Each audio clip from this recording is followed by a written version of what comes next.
welcome to the Black History Makers Forum, showcasing young scholars, where we are celebrating the life and legacy of Medgar Wiley Evers.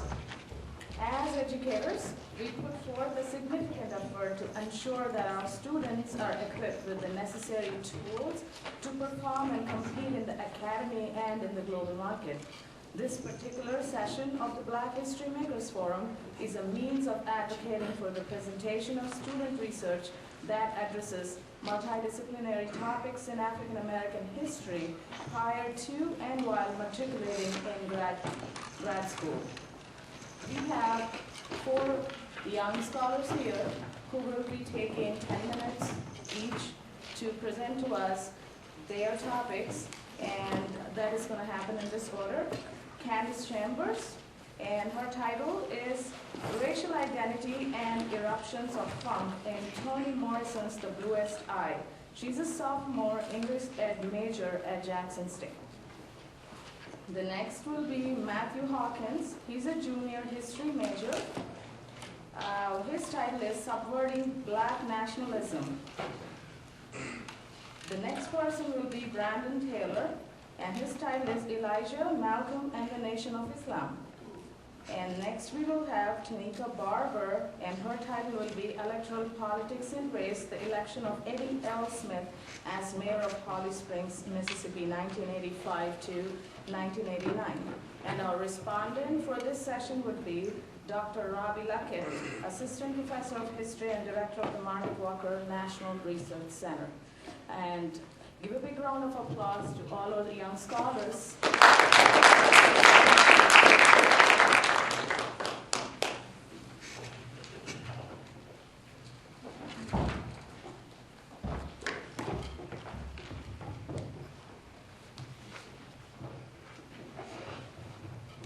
Good afternoon.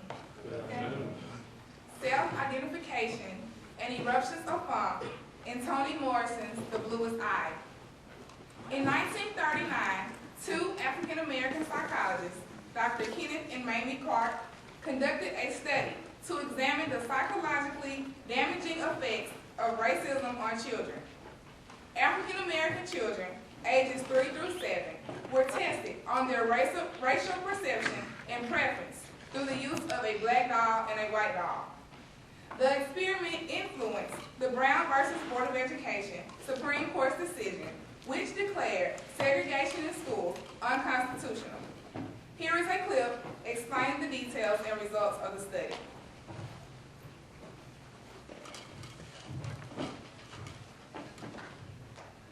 Brown versus Board of Education, Dr. Kenneth Clark conducted his office in black. He asked them to choose between a black doll and a white doll. In most instances, the majority chose the white doll.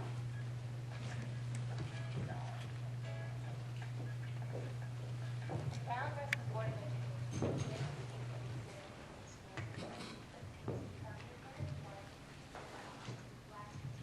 He asked them to choose between a black doll and a white doll. In most instances, the majority chose the white doll.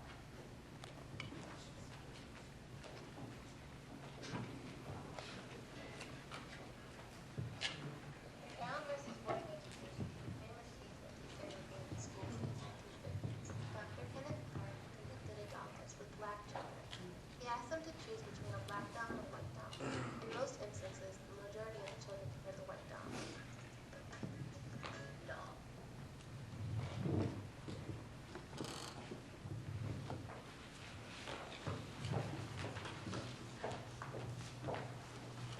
In 1939, at the time of this groundbreaking research of Kenneth and Mamie Clark, a future literary giant and black history maker named Chloe Anthony Wofford was only 8 years old and lived in Lorain, Ohio. Approximately 30 years after the famous dolls experiment, the same budding young writer published her first novel and treated the themes of self-identification and alienation. Through her literary imagination, this phenomenal writer transformed our way of thinking about the connection between historical events and the way we come to view ourselves as African Americans.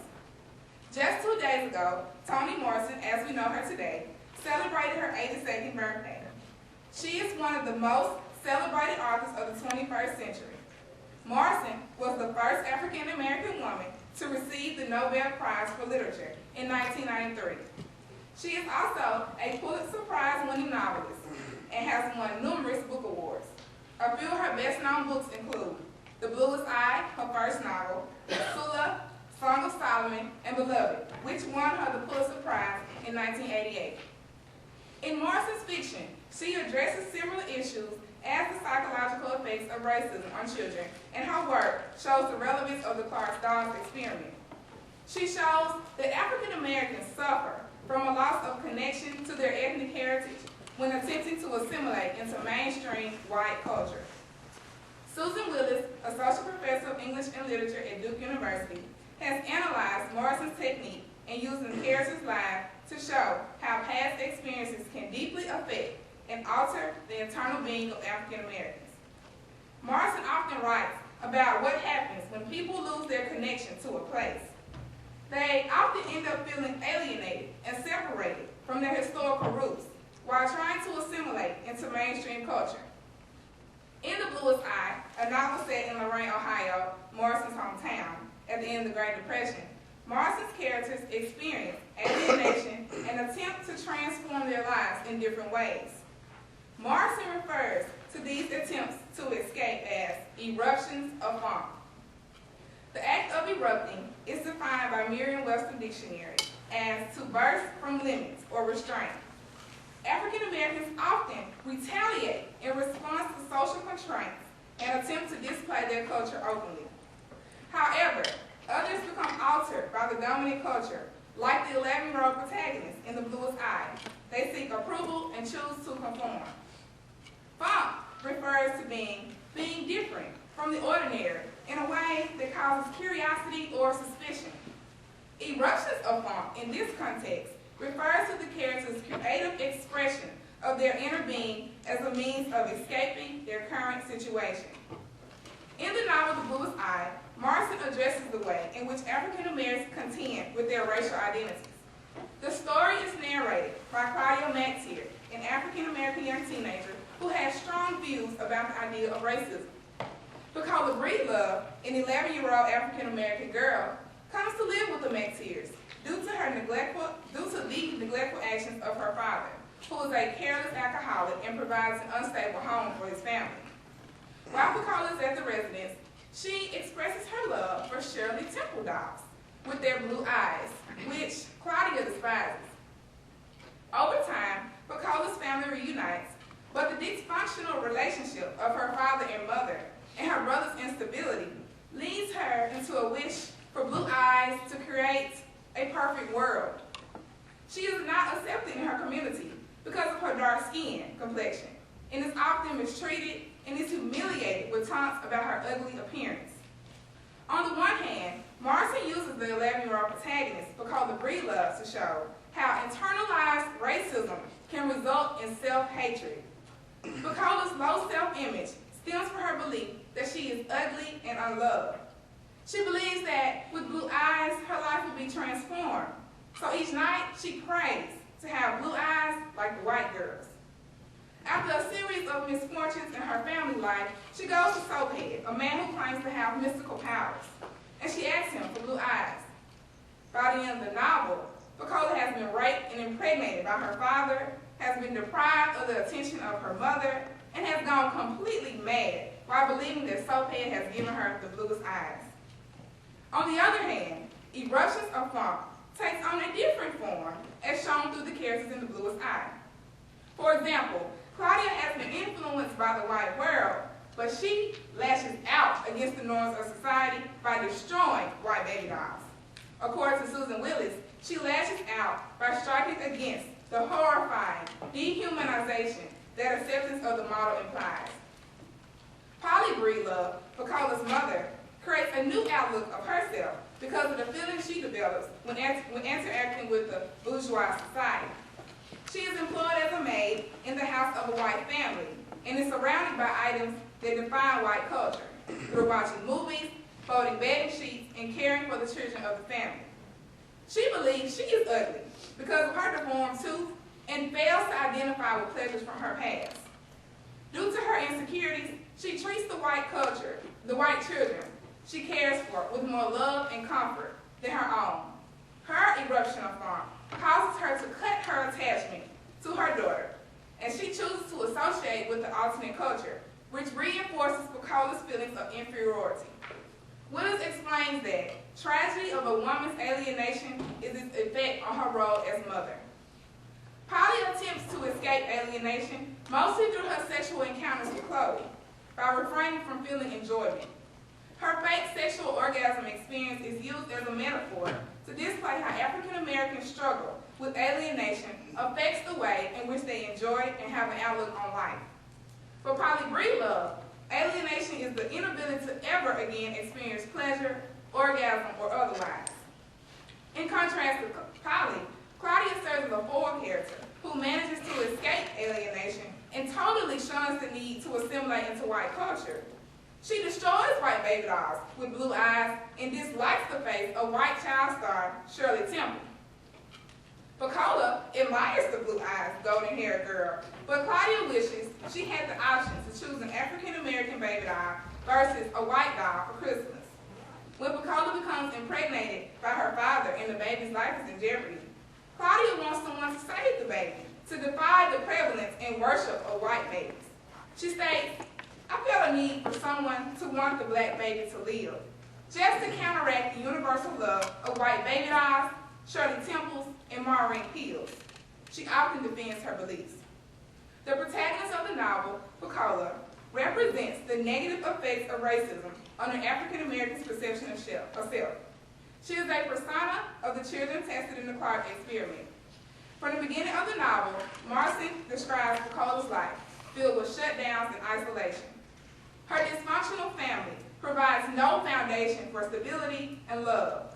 She seeks acceptance mainly because her mother expresses a majority of her love towards the children she cares for. Pecola believes if she possesses blue eyes, then her problems will cease because she will be beautiful.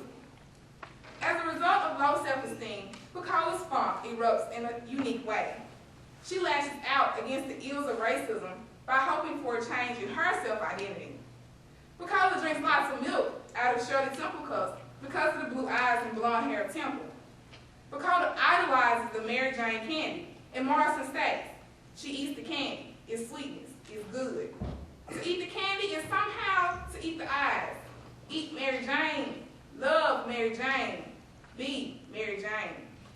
Pecola's confusion is unrecognized by her personally, but Claudia sees the issue. In her first book, Toni Morrison truly sheds light on the psychological effect of racism on self-identities.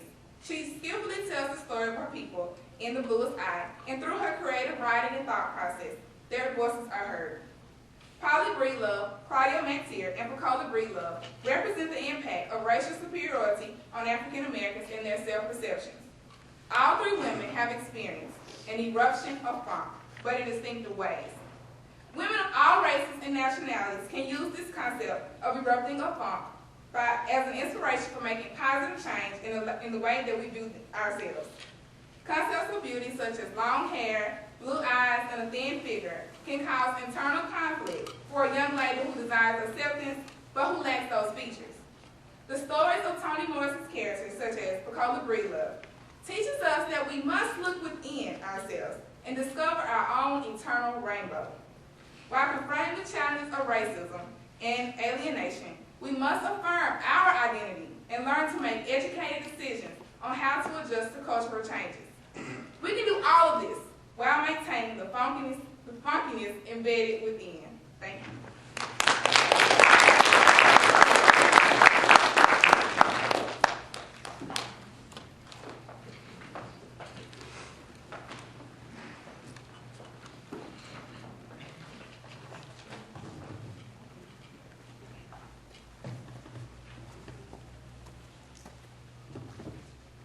Good afternoon. Good afternoon.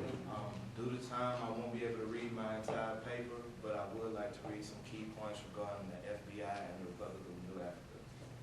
The Federal Bureau of Investigation has had a long history of subterfuge. Since its origin, it has infiltrated organizations deemed un-American. Due to its history of infiltration and subterfuge, the FBI was more than ready to combat new organizations that fought for civil rights and black liberation. Beginning in 1956, the Bureau created a new wing to its organization called the Counterintelligence Program, COINTELPRO, to silence the clarion call for economic, social, and political change in the black community. It is here that J. Edgar Hoover and his creation developed ways to control and stymie organizations that sought freedom from the mass culture. In Mississippi, one such organization existed.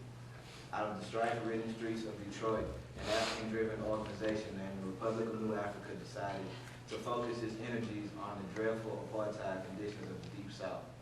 Its purpose was to create a separate nation, proposing to acquire 5 of the southernmost states of the United States and make it a black nation. The RNA was unsuccessful in its attempts. Deeming their actions un-American and subversive, the FBI used its new wing to control, stymie, and subterfuge the plan of this idealistic group. Martin Luther King, Malcolm X, SNCC, the Nation of Islam, the Black Panther Party, and the Republic of New Africa have all felt the wrath of the COINTELPRO in various ways. Nevertheless, its infiltration tactics mediate threatening organizations was unlawful and full of intrigue. During its time, the tactics of the COINTELPRO wiped out any possibility for African Americans to gain a sense of social cohesion in their struggle for black liberation. The RNA began to inform many African Americans that the group possessed various qualities to create a nation that could strive within the American landscape. However, this newfound ideology caught the attention of the FBI, and the group instantaneously became labeled as a threat to American safety. The more African Americans were educated about their true origin in America, the more it posed as a threat to an elitist power structure because it would bring social and economic innovations to a restless underclass. Just as white colonists wrote a Declaration of Independence to their British overseers, the RNA declared their independence from their white oppressors and went south to claim land. The Declaration for Independence and land claims were unique because it was never done by African Americans before on American soil. Unfortunately, these declarations and land claims led to the Republic of New Africa's demise as an organization. In essence, the COINTELPRO was an organization that infiltrated organizations that seemed threatening to American life. So if a large group of educated blacks came together for a common cause, it was deemed as a threat. Martin Luther King Jr., the face of a nonviolent struggle, was targeted by the COINTELPRO. Even Mr. Medgar Evers showed up in the COINTELPRO's documents. These are the specific purposes of the COINTELPRO. Open quote: expose, disrupt, misdirect, discredit, or otherwise neutralize the activities of black nationalists, hate-type organizations, and groupings, their leadership, spokesmen, membership, and supporters, and to counter their propensity for violence and civil disorder. Close quote. They then gained a long-range set of goals: to prevent the coalition of militant black nationalist groups. An effective coalition of black nationalist groups might be the beginning of a true black revolution. Next was to prevent the rise of a messiah who could unify and electrify the militant black nationalist movement. Malcolm X might have been such a messiah. He was one of the many martyrs of the movement. The next step was to infiltrate the black nationalist groups. Through counterintelligence, it should be possible to pinpoint potential troublemakers and neutralize them before they exercise their potential for violence. Next, prevent militant black nationalist groups and leaders from gaining respectability by discrediting them to 3 separate segments of the community. COINTELPRO's efforts must discredit these groups and individuals in the black community, white community, and discredit them in the eyes of black radicals, the followers of the movement. The final goal was to prevent the long-range growth of militant black nationalist organizations, especially amongst the youth. Specific tactics to prevent these groups from converting young people were being developed. The Republic of New Africa seemed to fit the threatening profile all too well, according to the COINTELPRO. The RNA was a radical organization composed of educated African Americans who wanted to create a nation for all African Americans within 5 states in the Lower South. The idea of a nation being created to identify blacks stems from the pinnacle leader of the black movement in the 1960s. Acquaintances of the late Malcolm X, brothers Richard and Milton Henry, assembled 500 militant black nationalists in Detroit, Michigan, to discuss the proposition of a black nation being created within the United States of America. On March 31st, 1968, 100 conference members signed the Declaration of Independence, outlining the official doctrine of the new black nation. Elected a provisional government and named the nation the Republic of New Africa, RNA. The Declaration of Independence asserted the RNA's aims. Amari Obadele, formerly known as Richard Milton, was named the president of the Republic of New Africa. Obadele had a very quiet demeanor, but was very well spoken and highly educated. Prior to becoming president of the RNA, Obadele was a Michigan attorney and served Detroit City Council for 6 years. Obadele demanded $500 million from the American government due to the genocide Africans experienced in the Middle Passage. During the Jewish Holocaust, over 6 million Jews were killed and reparations were given to the Jewish community by the Germans. Ma'afa estimates 22 to 30 million Africans killed. It seems like reparations would be inevitable, but no money was ever given to the RNA. The RNA wanted Louisiana, Mississippi, Georgia, South Carolina, and Alabama. Since blacks were only 10% of the population in America, and those 5 states were also 10% of America, the deal seemed fair. Citizens from the RNA explained, open quote, "These are the states that we, the black people, built, that we sweated upon, that we bled and died upon. These states are rightfully ours." The provisional government of the Republic of New Africa was a legitimate product of an act of self-determination by descendants of African slaves in the U.S. This group was denied recognition by the U.S. and deemed as a threat to the body politic. Therefore, it was subjected to unprovoked armed attacks, harassment, and threats of violence and annihilation by the government of Mississippi and of the U.S. The Republic of New Africa's first encounter with the COINTELPRO began in November 1968. The FBI believed that criticizing black nationalist leaders of misusing funds would be an effective method of neutralizing these leaders. So an anonymous letter was composed by the FBI which questioned whether RNA funds have gone since the donations were given, but no land had been purchased.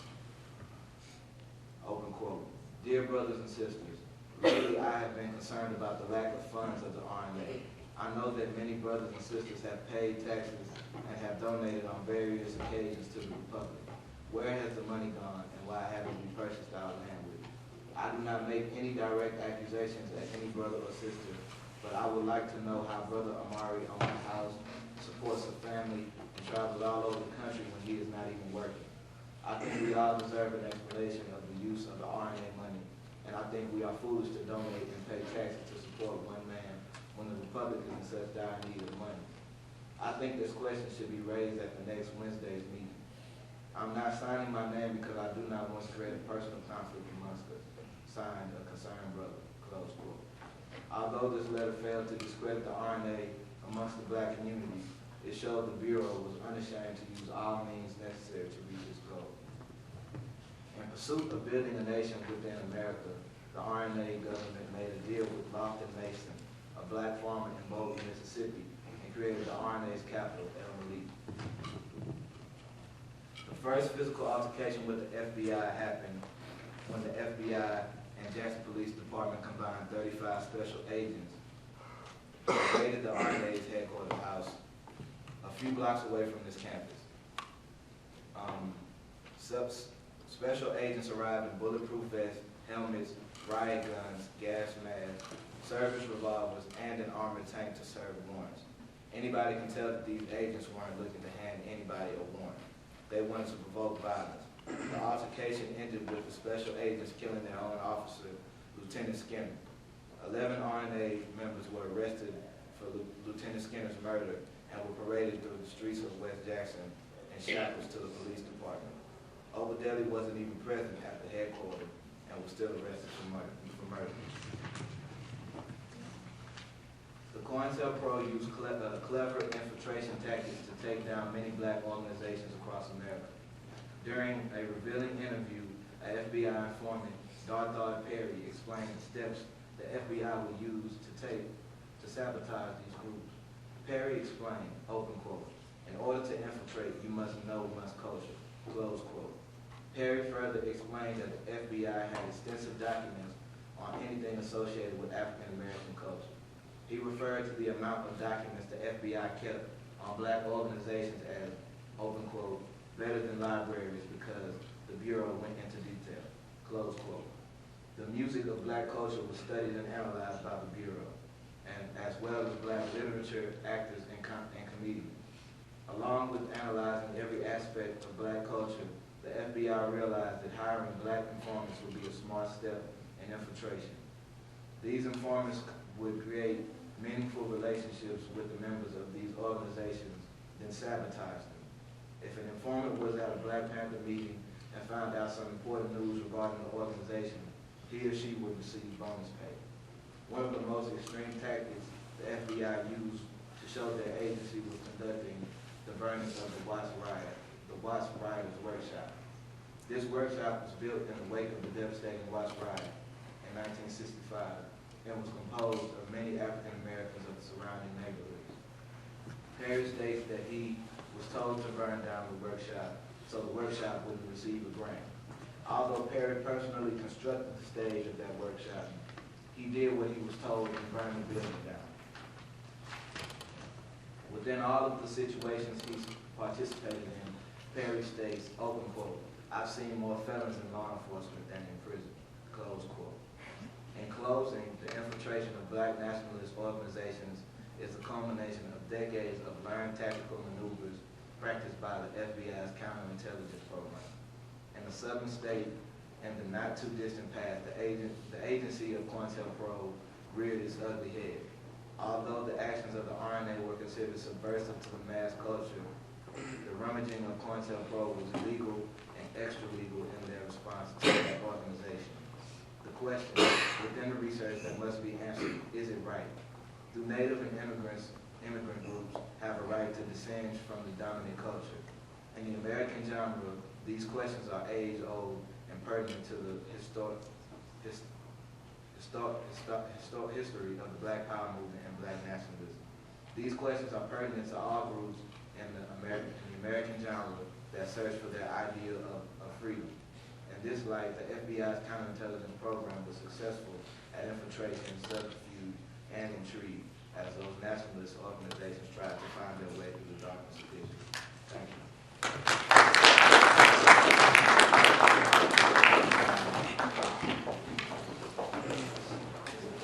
I'll interject quickly. Is there a Tiffany Sampson in the audience? Tiffany Sampson? Tiffany, you are the winner of a copy of Richard Wright's Native Sons, so please, before you leave, please collect that from us.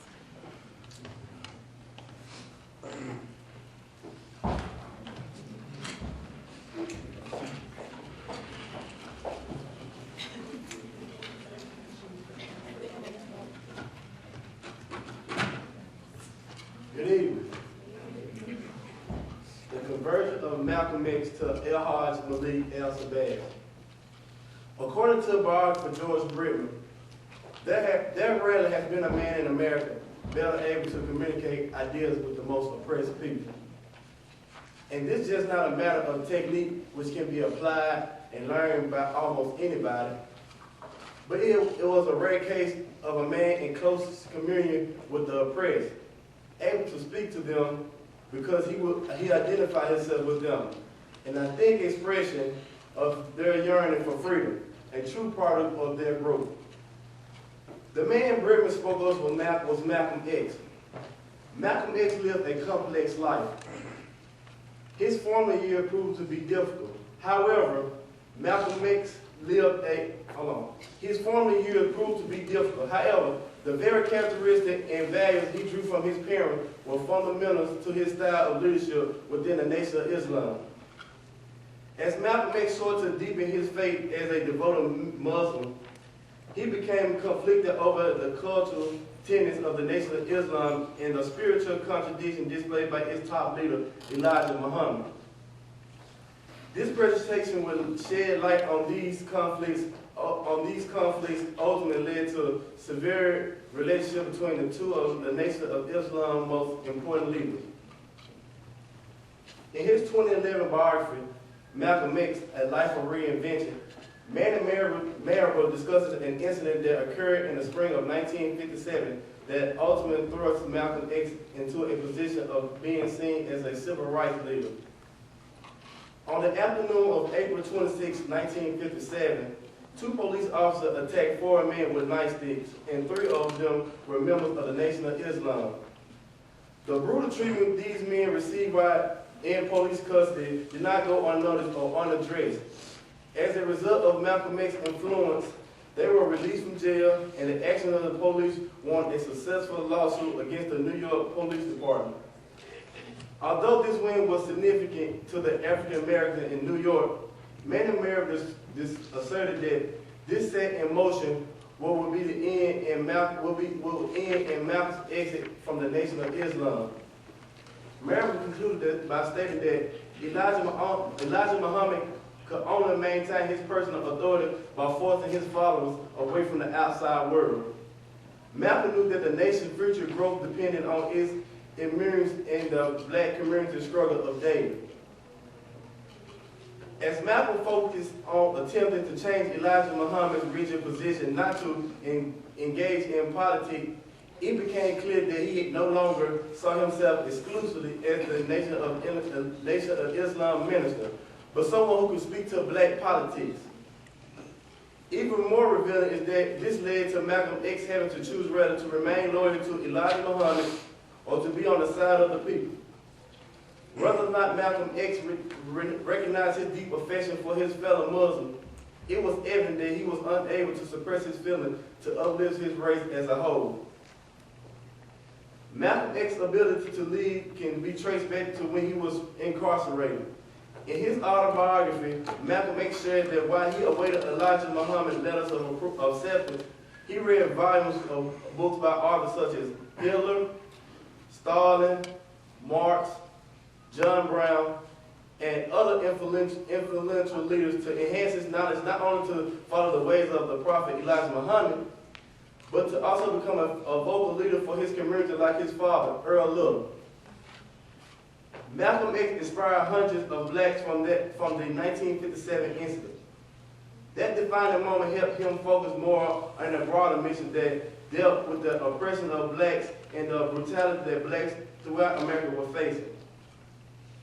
In Malcolm X, A Life of Reinvention, Manny Marable wrote that instead of preaching into the converted, Malcolm now gave more attention in crafting a popular message and slowly began to incorporate into his talks his growing awareness of global events while merging the situation and goals of repressed people around the world with those blacks in America. Because of Malcolm's profound ability to be a national speaker to both Muslim and non-Muslim, Malcolm began to generate finances rapidly for the Nation of Islam, in addition to increasing its membership by hundreds and thousands on a monthly basis. As prominent and successful as the Nation of Islam looked on the surface, there was bigger conflict growing within the Nation of Islam. In Bremer's The Assassination of Malcolm X, he quoted Malcolm as having said that, "I believe in Elijah Muhammad more strongly than Christians do in Jesus. I believe in him so strongly that my mind, my body, and my belief led others to believe as well." Malcolm X believed that Elijah was truly the messenger of Allah to send his people from the repression. However, to Malcolm X's astonishment, alleged rumors about Elijah Muhammad began to circulate.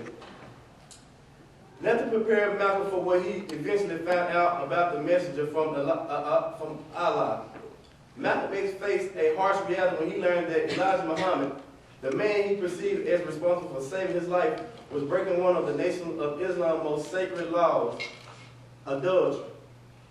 Under the pillars of Nation of Islam, adultery can lead to one being silenced for 1 to 5 years, where there is no communication with others other than Muslim faith. In an effort to maintain Muslim law, Malcolm X even had to silence his own flesh and blood, his brother Reginald, and stated that, "I was a Muslim before I was Reginald's brother." Despite the rumors that surfaced about Elijah Muhammad and the other women in the Nation of Islam, none other were deeply affected Malcolm X as one that his mentor had an affair with Evelyn Williams, who Malcolm X had proposed to before marrying his wife Betty. Malcolm felt betrayed. Malcolm explained that while Elijah Muhammad was praising him to his face, he was tearing him apart behind his back. In Marable assessment of this declining relationship between Elijah Muhammad and his protege, he wrote that for 2 decades, Malcolm had posed as a pimp, hustling prostitutes in Harlem, but now have been maneuvered into Elijah Muhammad's pimp, even bringing the woman that he had loved to be violated. This incident ultimately led to the dismissal of Malcolm X from the Nation of Islam.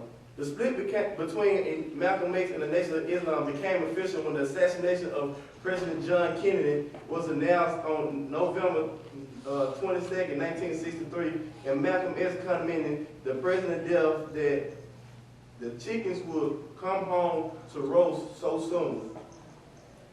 As a result of this statement, Elijah Muhammad silenced Malcolm X for 90 days. Malcolm said that the punishment he received from Elijah Muhammad felt like nature had failed him, as well as the sun and the moon. Things seemed to continue to fall apart when Malcolm X received death threats and being labeled as having betrayed Elijah Muhammad. On March 8, 1964, Malcolm X announced that he was splitting from the Nation of Islam. Although apologizing and dismissing with his differences with Elijah Muhammad and any other black group, Malcolm X knew that his days were numbered.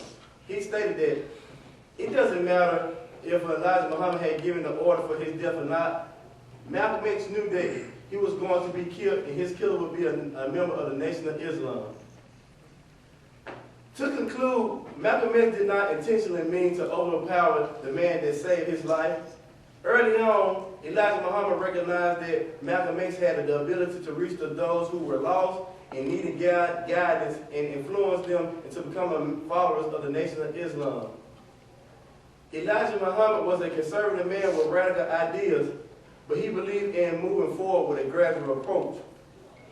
On the other hand, Malcolm X was a great and educated thinker with the idea of revolution was not only possible, but needed. He believed in immediacy and that the ultimate goal of a black leader was to make revolution irresistible. Elijah was impressed at the efforts and dedication of Malcolm X in the direction in which he was moving the Nation of Islam. Elijah Muhammad always knew that Malcolm X was an excellent leader who possessed the skills to take the Nation of Islam to higher ground. Ultimately, Elijah Muhammad became so consumed with his company and his young protege that he failed to focus on his role as being the top leader of the Nation of Islam. As the messenger of Allah, Elijah Muhammad unconsciously turned over his power to Malcolm X, which caused rifts in their relationship. There's a quote that goes, "People do not just happen in history. They come along at a certain time, and these people react to ideas that have come before them and to people who have expressed those ideas." In his definitive biography on this iconic leader, Malcolm X, A Life of Reinvention, Manning Marable wrote that Malcolm X deliberately stood at the margin, challenging the United States government and American institutions. As his spiritual understanding evolved, Malcolm X was also willing to place himself at odds with those he once revered by exposing their religious hypocrisy and holding them accountable, which may have ultimately cost him his life. Thank you.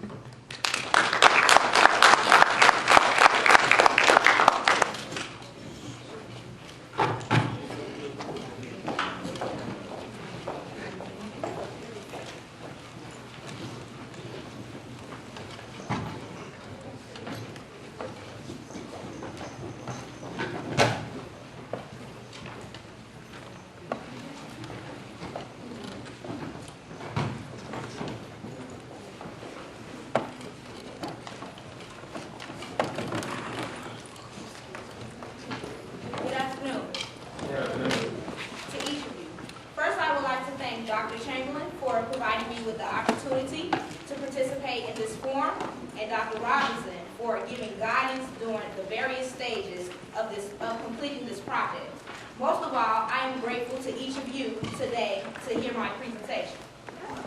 My presentation is about electoral politics and race, the election of Eddie L. Smith as mayor of Holly Springs, Mississippi, 1985 to 1989. In 1989, Eddie Lee Smith Jr. made history by becoming the first African American to be elected mayor of Holly Springs, Mississippi. 4 years prior, Smith ran unsuccessfully for mayor. However, he was re-elected for 3 consecutive terms, including terms in 1993 and 1994. During his term in office, he improved race relations more than any elected official in Holly Springs. Smith's focus on community, unity, and the economic development of all citizens of Holly Springs repaired the relations between blacks and whites. During Mayor Smith's time in office, the city of Holly Springs experienced phenomenal economic growth, improvement in the local school districts, and a roar of prevailed unity. Most importantly, African Americans during Smith's time in office began to fully participate in the political process after nearly a 100-year hiatus. Additionally, this study will shed light on the following questions. 1. Do the factors that elected Eddie Smith as mayor emulate the national paradigm for electing black mayors in America?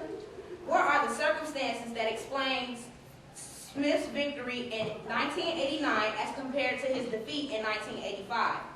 What were the voting population dynamics of the city of Holly Springs, and how did newspaper coverage impact the elections in 1985 and 1989? The purpose of the study and the theoretical considerations. The purpose of this study is to delineate the factors that led to the election of the first African American mayor in Holly Springs. There are 2 independent variables and 1 dependent variable. The first independent variable is racial and deracial strategy, and the second is populationship. The dependent variable is voter turnout. For the purpose of this study, racial and deracial strategy can be operationalized as a campaign strategy that either focuses on race-specific issues or avoids them. Conversely, populationship can be defined as a change in the relative numbers of African Americans making up the population in Holly Springs. Equally important, voter turnout can be operationalized as the total number of voters who participated in the elections in Holly Springs. Gillum defines black politics as the process of articulating black needs and of eliciting white response. On the other hand, Preston Henderson and Puryear noted that electoral politics represented a new way for blacks to gain equality and have some significant policy implications that included improving the social and economic condition of blacks and the belief that more can be gained from working in the system rather than outside it. By 1974, the growth of black mayors had increased to 108 from 29 in 1968. In short, the participation and influence of the black community has made a difference because it has given blacks the independence they have always been looking for in the political arena. Preston believed that despite the political gains made by blacks in office, they still have not achieved their policy goals. Also, black political leadership can provide resources and ways that can benefit the black community. An example of this will be Mayor Maynard Jackson of Atlanta, Georgia, who insisted on minority participation in all jobs and building by companies that do business. Some of the strategies for electing black mayors include the percentage of the black population in coalitions. The percentage of the black population is important because if the population is over 50%, it works in the favor of the black mayor. Coalition strategies are important as well because it helps elect mayors in cities that are not predominantly black. Preston gives 5 different coalitions that if formed could possibly result in the election of a black mayor. The first is a conservative coalition of blacks and a city's white businesses and financial community. For example,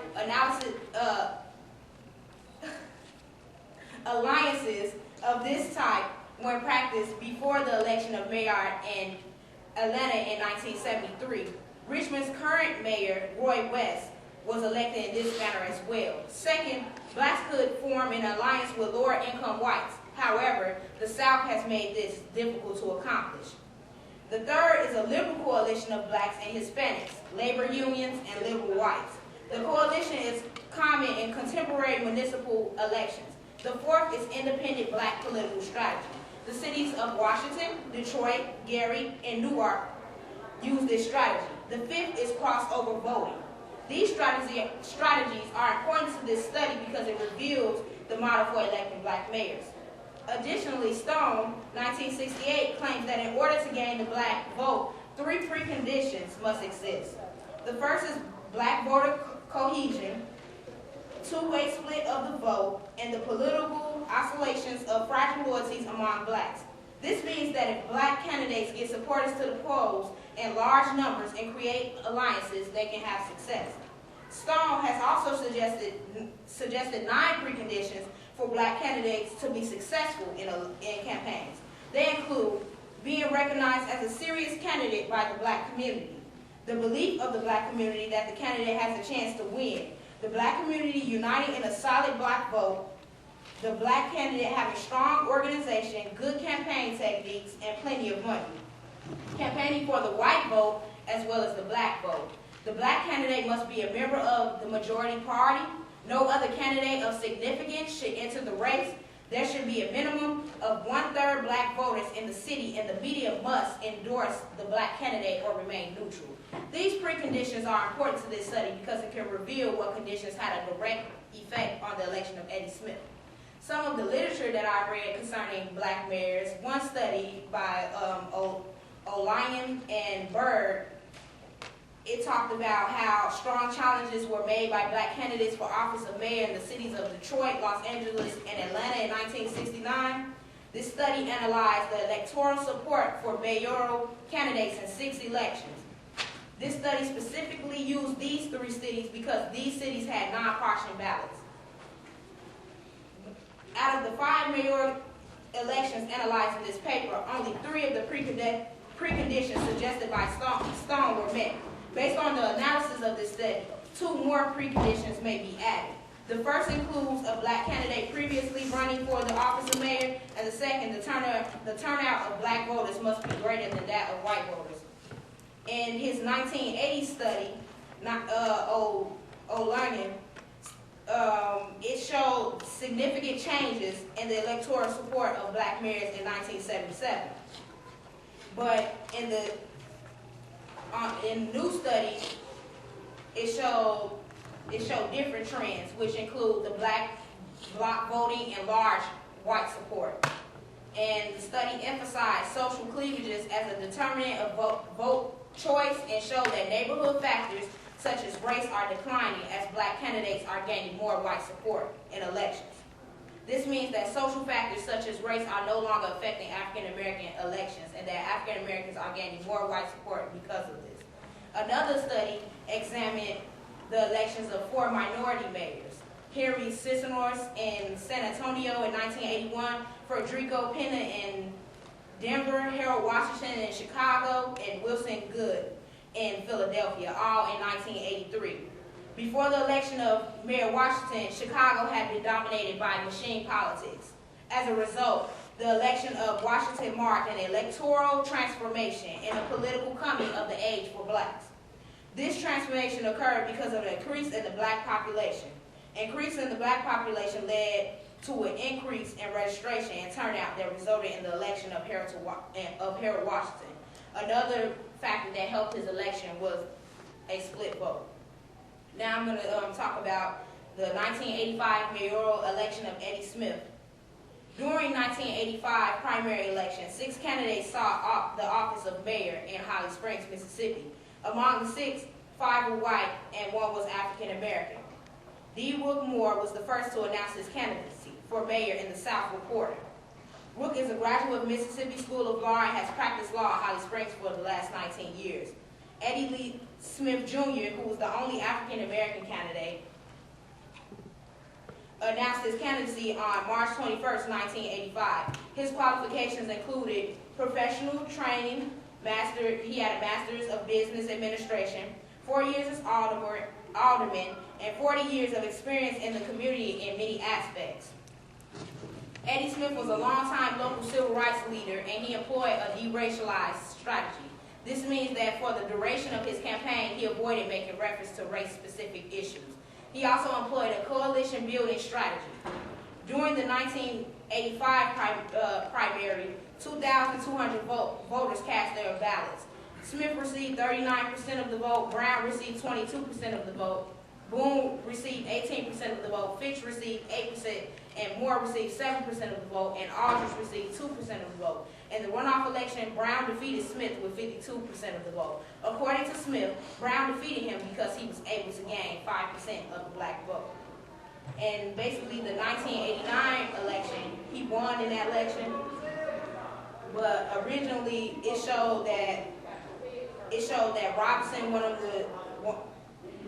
of the people that ran, originally it showed in the paper that he lost, but he didn't lose. It just was like the machine, the voting machine messed up. My findings: the type of data used for analysis include 4 multivariate tables, 2 bivariate tables, and 1 univariate table, but I'm only going to display a few of them.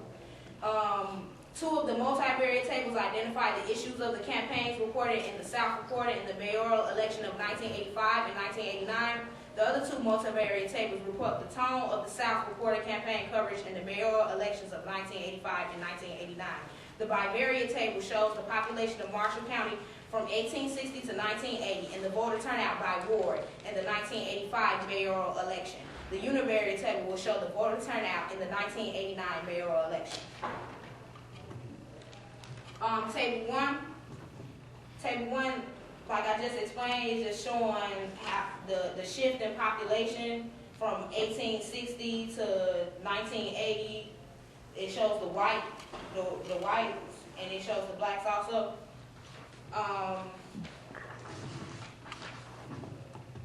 Table 2, it shows the vote for the 1985 election by ward.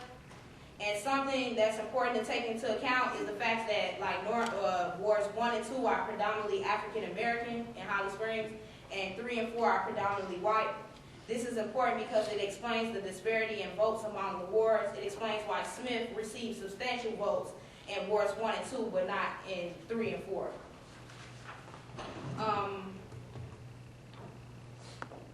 Table 3, it just shows the voter turnout for the 1989 mayoral election in Holly Springs between the 2 candidates.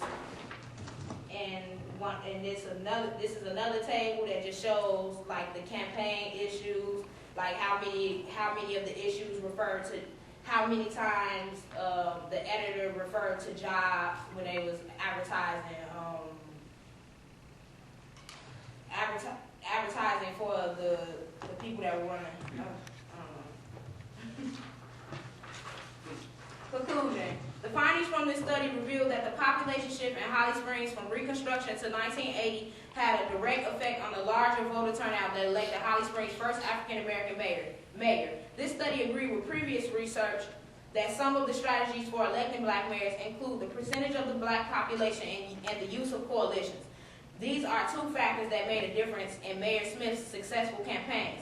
Also, the explanation for Mayor Smith's victory in 1989 when compared to his defeat in 1985 is the fact that he was able to garner some 10 to 20% of the white vote. Furthermore, this study on Mayor Smith concurs with Stone's preconditions for black candidates to be successful in campaigns. In detail, Mayor Smith had strong organization, good campaign techniques. He campaigned for the white vote as well as the black vote, deracial strategy. And the media, for the most part, remained neutral for the duration of his campaigns. This study shows that the factors that elected Smith as mayor emulate the national model for electing black mayors in America. Additionally, this study agreed with previous research that the media was not biased in biracial political contests, or 2005. This study revealed that race received little attention in both elections. Therefore, the South reporter did not engage in racially polarizing news coverage during the 1985 and 1989 elections because the percentage of racial references were not high in either election. The limitation and weakness of this study was the unavailability of information, the limited number of interviews, and the inability to obtain a copy of Smith's speeches. Thank you.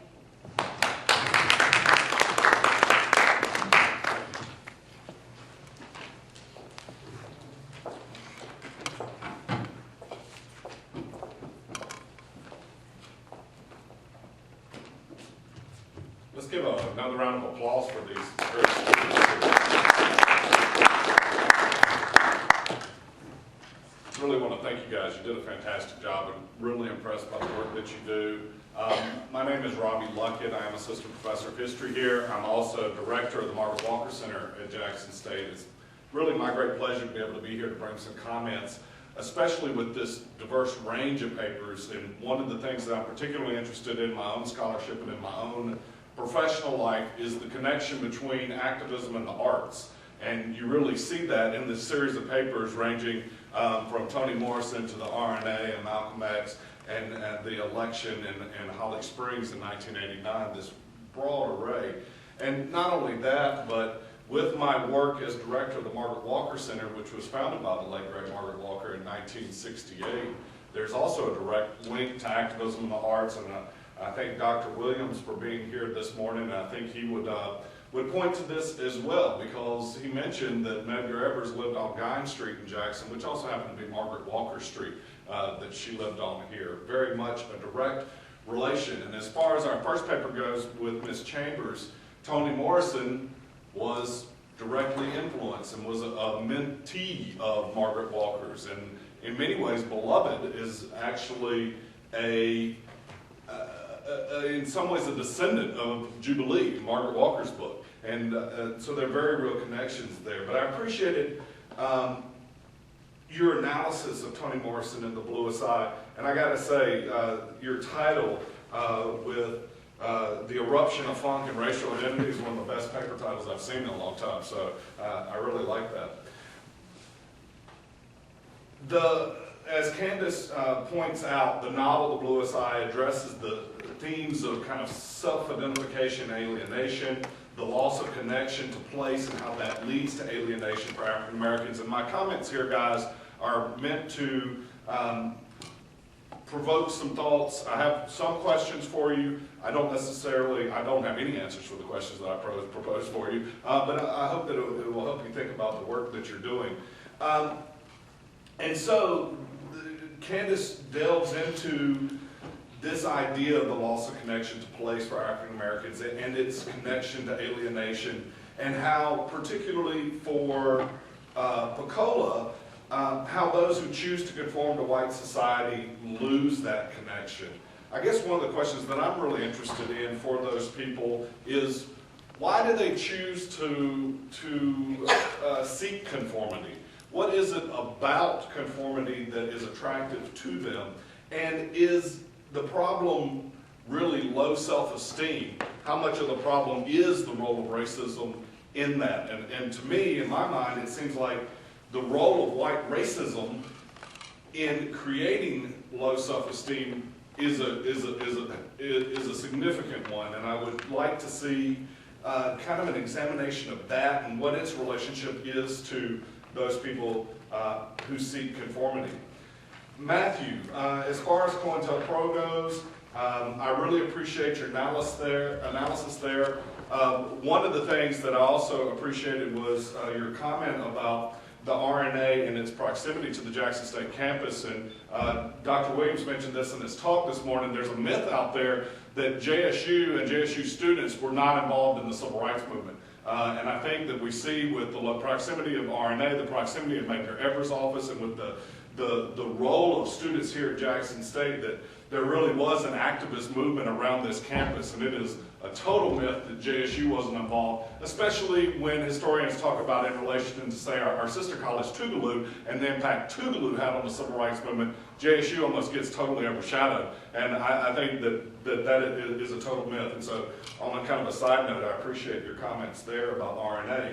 Now, the one thing I would say about COINTELPRO is that it is almost, and it's everything that it did was almost primarily due to the racist vision of J. Edgar Hoover. I mean, it is J. Edgar Hoover's creation, and it is his own racism and his desire. It's his desire to undermine any organization that seeks to assert any kind of human dignity or rights for people who threaten the power of the white majority. And as an organization itself, it owes its vision entirely to J. Edgar Hoover in that sense. And as historians, we talk about these things counterfactuals, what would have happened if something else had happened, which we never have a strong answer to. But I wonder if Hoover didn't exist in COINTELPRO's history, if COINTELPRO would have ever existed. And probably, we don't know the answer to that. There may have been another J. Edgar Hoover out there, but he certainly is a central part of that story. Now, the one thing that really struck me, Matthew, was when you said that COINTELPRO, quote, wiped out any chance of social cohesion for black organizations like RNA. The one thing that I would be careful about is over-empowering COINTELPRO. In many ways, we do the same thing with the State Sovereignty Commission in Mississippi when we talk about the invasiveness. And COINTELPRO and the State Sovereignty Commission were entirely racist organizations that were meant to undermine the black civil rights movement. But if you study the Sovereignty Commission and you really look at what they were doing, much of what they were doing, even though it was invasive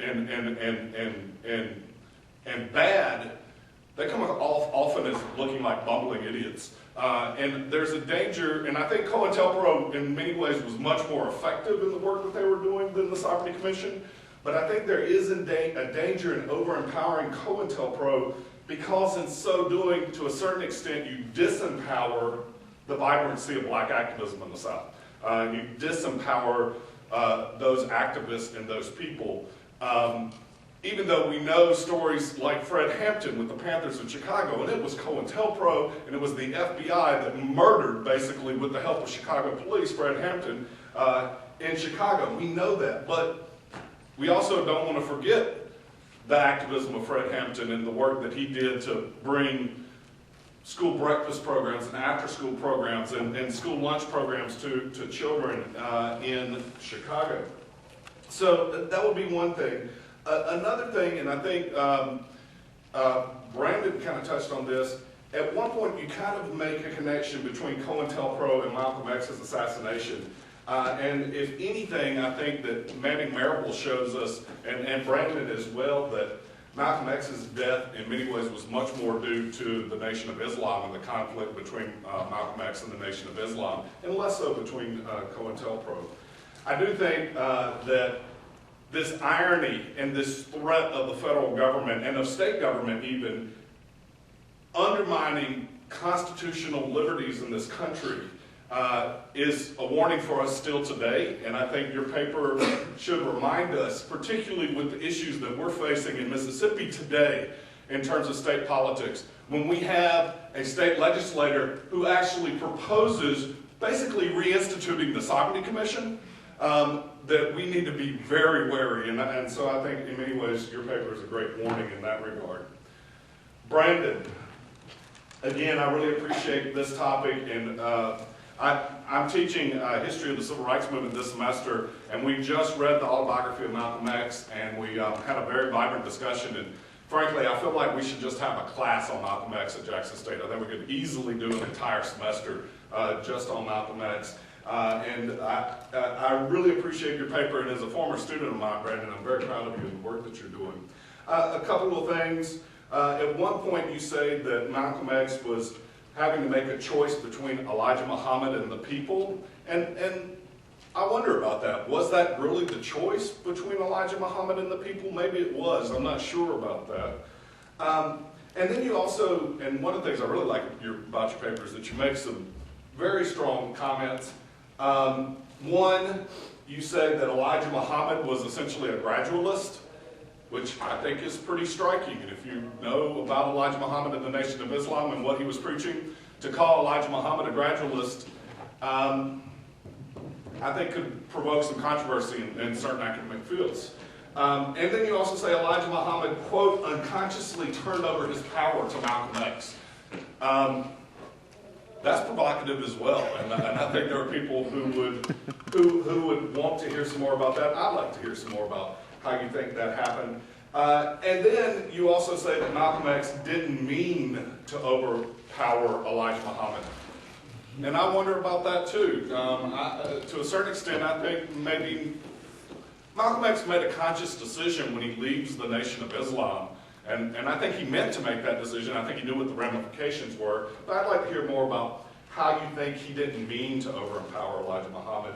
And then ultimately, and what I think is a very interesting question that I posed to my class after we read the autobiography of Malcolm X, was this issue of his pilgrimage to Mecca and the Hajj, and who Malcolm X was as a leader. And the question I posed to my class that I'm not sure has an answer, but I'd like to hear your perspective on, is the importance and the significance of Malcolm X.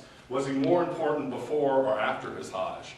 And I don't know that that's a question that has an answer. So just some things for you to think about there, Brandon. And then finally, Tanika Barber, and I would like to say thank you for coming. We're glad to have our friends from Rust College here.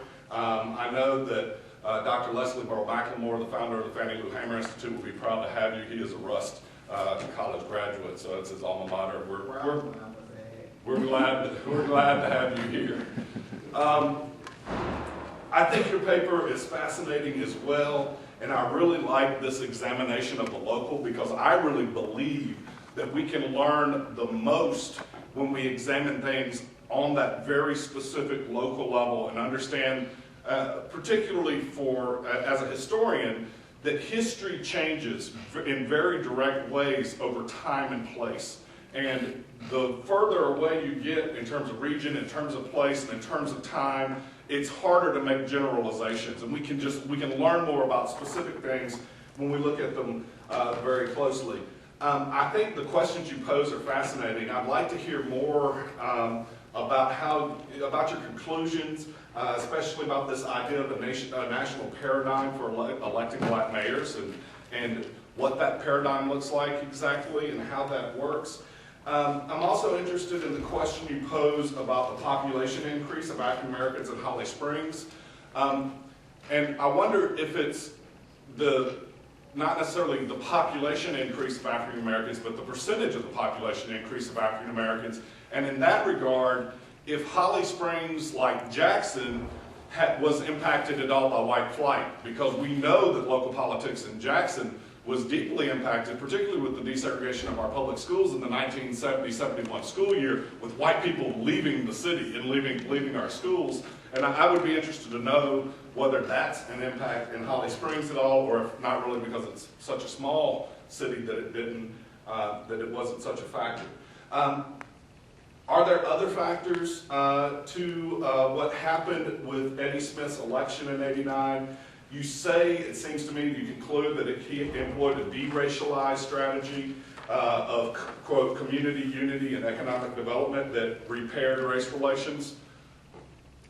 That seems pretty amazing. And if he was really able to pull that off, I'd like to know more about it and hope that we could maybe, put that strategy to work in other cities across the nation. And so I'd like to see you explore that as well. But overall, these are excellent papers. I'm very proud of these young scholars that we have up here, and I'd like to give them one more round of applause.